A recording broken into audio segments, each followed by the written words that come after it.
समझी महाराज ना चाहिए हमारा के कूलर और टीवी, पढ़ल लिखल चाहिए हमारा बबुआ के बीबी।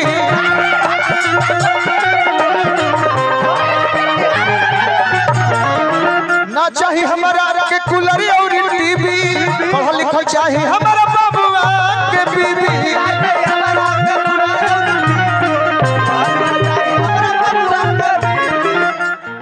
कहने के हमारा कूलर टीवी के काम नहीं है, वो तो हमारे लड़का लोग कमा के धैले का चाहे निमन घर खानदान चाहे, निमन घर खानदान चाहे। सुना समधी महान हमर इह अरमान, समझनिया जवान चाहे।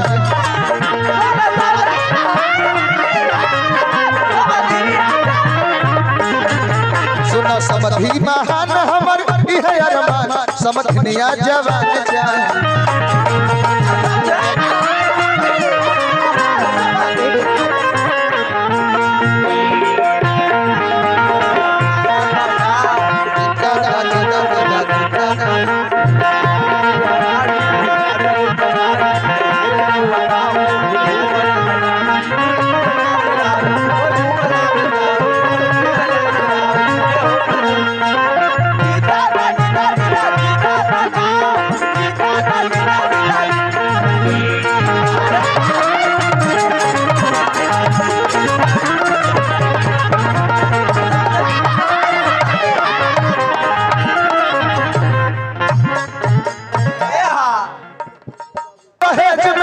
भौजी के राखम जाया बना कॉलेज में,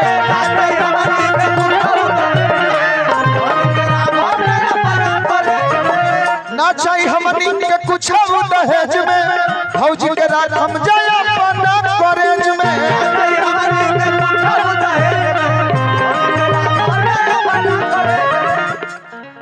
ए अगुआ महाराज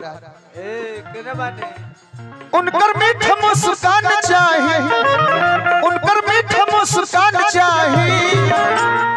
तो सुना अगुआ महान हमारी है यारमा, एगो साली सया चाहिए।